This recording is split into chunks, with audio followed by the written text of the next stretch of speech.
Halo semuanya, langsung aja ya di paparan kita kali ini kita bakal membedah sesuatu yang benar-benar luar biasa. Hari ini kita akan menyelami kehidupan dan isi kepala dari satu orang pria. Dan percayalah, dia bukan sekedar tokoh sejarah biasa. Gagasan-gagasannya itu secara harfiah adalah fondasi dari logika dan sains dunia barat yang kita pakai sampai detik ini. Jadi siap-siap ya, karena eksplorasi intelektual ini bakal seru banget. Pernah kepikiran gak sih, gimana caranya satu orang manusia bisa merumuskan cikal bakal metode ilmiah, merangkap jadi guru pribadi buat penakluk terbesar dalam sejarah, dan di saat yang sama memetakan tingkatan jiwa manusia? Maksudku, skala pencapaiannya ini nyaris gak masuk akal. Kita nggak usah pakai basa-basi, mari kita langsung lompat ke dalam misteri kehidupan pria ini untuk cari tahu gimana dia bisa melakukan itu semua. Bagian 1. The Boy Who Asked Why. Semuanya bermula dari seorang anak laki-laki yang kayaknya nggak pernah berhenti nanya mengapa. Rasa ingin tahu yang meletup-letup soal dunia di sekitarnya ini pada akhirnya jadi bahan bakar utama revolusi pemikirannya. Kalau kita perhatikan garis waktu hidupnya, perjalanannya ini penuh dengan gejolak politik Yunani dan Makedonia kuno. Dia lahir tahun 384 sebelum Masehi di kota kecil bernama Stygira, Makedonia. Dari sana dia merantau ke Athena buat belajar, lalu pindah ke istana Makedonia, balik lagi ke Athena, sampai akhirnya terpaksa mengasingkan diri. Bisa dibilang hidupnya selalu terseret arus pasang surut kekuatan politik besar pada masa itu. Nah, ada suatu detail latar belakang yang menurutku sangat krusial di sini. Ayahnya Aristoteles, Nikomachus, itu adalah dokter istana. Latar belakang medis keluarganya inilah yang sebenarnya menanamkan kecintaan Aristoteles pada pengamatan empiris. Jadi beda dengan filsuf lain yang cuma asik berteori di angan-angan, masa kecil Aristoteles yang dekat dengan dunia observasi fisik dan anatomi ini bikin cara berpikirnya selalu membumi pada hal-hal nyata yang bisa dilihat dan diukur. Masuk ke bagian 2, Plato versus Aristoteles. Waktu umurnya baru 17 tahun, Aristoteles pergi ke Athena dan menghabiskan sekitar 20 tahun belajar di akademi milik filsuf legendaris Plato. Dan tebak apa yang terjadi? Pergesekan antara sang master yang brilian dan murid yang tak kalah jenius ini jelas nggak bisa dihindari. Intu dari benturan mereka itu sebenarnya cukup sederhana, tapi dampaknya masif. Plato itu sangat percaya kalau kebenaran mutlak ada di dunia ide yang abstrak dan gak bisa disentuh. Bayangin aja dia lagi nunjuk ke langit ke arah surgawi. Tapi Aristoteles, dia bilang kebenaran itu ada di dalam benda itu sendiri, di dunia nyata yang bisa kita pahami lewat observasi langsung. Bayangin dia dengan tegas nunjuk ke bawah, ke bumi tempat kita berpijak. Aristoteles benar-benar menarik turun filsafat dari bayangan abstrak kembali ke realitas nyata. Momen di mana dia akhirnya mengambil jalan berbedanya sendiri, itu terekam sempurna dalam kutipan yang luar biasa ini. Plato adalah teman bagiku, tetapi kebenaran adalah teman yang lebih baik bagiku. Ini kayak deklarasi kemerdekaan intelektualnya. Dia sangat menghormati Plato. Untuk selamanya. Tapi demi sebuah kebenaran, dia harus menempuh jalur empirisnya sendiri. Lanjut ke bagian 3, Tutoring a Conqueror. Fase hidupnya setelah ini berubah drastis. Sekitar tahun 343 sebelum Masehi, Raja Makedonia meminta Aristoteles untuk mendidik putra mahkotanya yang baru umur 13 tahun. Pangeran itu, seperti yang mungkin udah kamu tebak, kelak akan dikenal dunia sebagai Alexander Agung. Ini adalah salah satu fakta favoritku di paparan kita kali ini. Hubungan guru dan murid ini ternyata tetap awet bahkan saat Alexander lagi sibuk menaklukkan dunia. Selama kampanye militernya yang gila-gilaan itu, Alexander nyuruh pasukannya buat mengumpulkan tanaman dan hewan aneh yang mereka temui di berbagai negara, terus dikirim balik ke Aristoteles. Coba bayangin, pasukan militer paling mematikan di dunia kuno, tiba-tiba berubah fungsi jadi asisten peneliti lapangan botani buat sang filsuf. Keren banget kan? Kita sampai di bagian 4, The Walking School.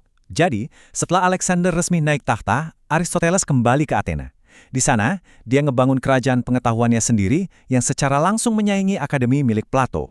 Dia menamai sekolah barunya ini Lyceum. Dari sinilah muncul julukan peripatetik buat murid-muridnya, yang artinya kira-kira berjalan-jalan.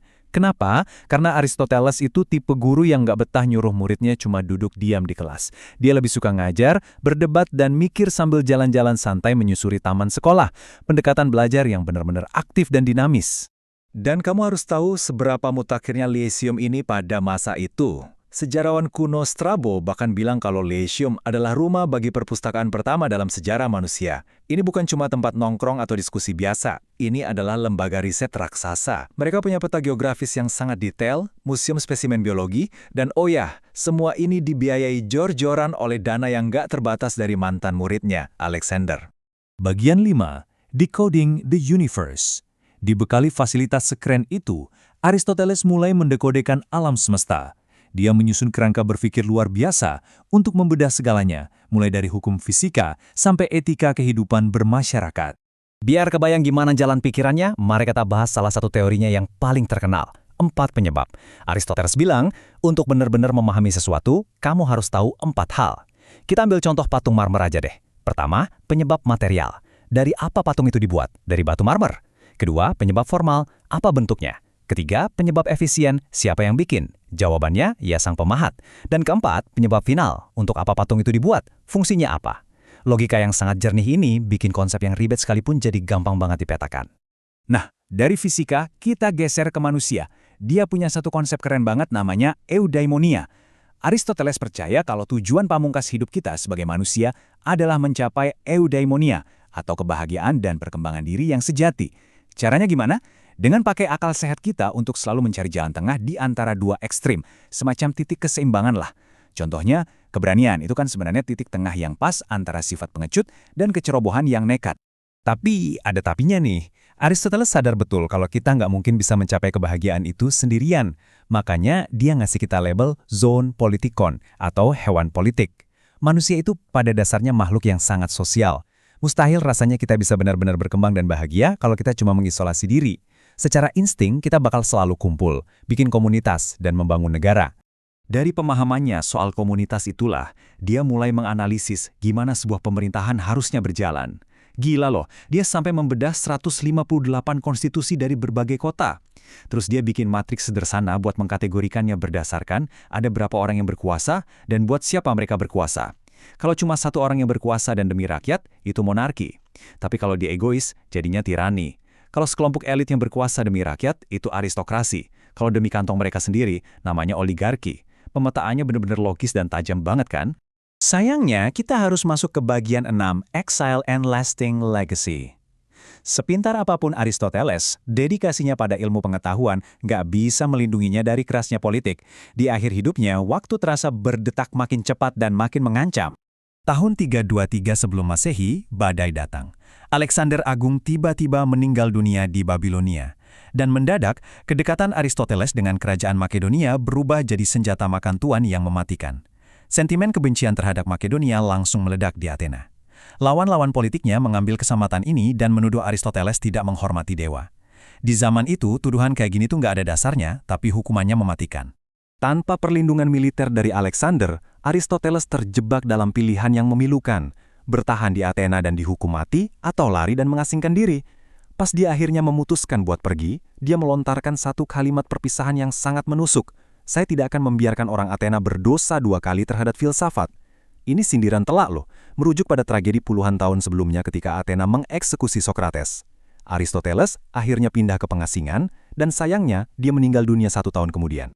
Meski hidupnya berakhir dalam pelarian, warisan yang dia tinggalkan benar-benar nggak ada matinya. Coba deh resapi skala dampaknya yang bertahan sampai ribuan tahun ini. Dia nulis lebih dari 200 karya yang jadi pilar dasar sains kita. Ratusan tahun setelahnya, pemikirannya ini nggak cuma mendominasi Eropa, tapi juga sangat kuat mewarnai teologi Islam, Yahudi, dan Kristen. Dia adalah tokoh yang menginspirasi langsung raksasa-raksasa pemikir seperti Ibnu Rushd dan Thomas Aquinas. Nah, ini membawa kita ke pertanyaan terakhir sekaligus penutup paparan ini. Aristoteles udah ngasih lihat ke kita seberapa hebatnya kekuatan dari sebuah pengamatan. Kalau Aristoteles aja bisa ngebangun fondasi sains modern cuma bermodalkan konsistensi menanyakan kata mengapa pada hal-hal yang kelihatan sepele di sekelilingnya, misteri besar apa di dunia kita sekarang yang sebenarnya sedang kita lewatkan cuma karena kita kurang teliti memperhatikan. Semoga eksplorasi kita hari ini bikin kamu lebih peka dan penuh rasa ingin tahu saat melihat dunia sekitarmu ya. Terima kasih banyak udah nemenin saya di paparan kali ini.